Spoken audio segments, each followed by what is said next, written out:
මෙලෝ තලය හිමිගෙන්නිය එළිය ලබන්න වෙසක් මහේ පෑයූ සඳ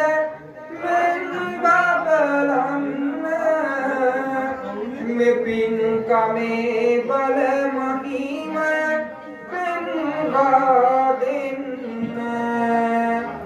සත්ලා ගුණයෙන්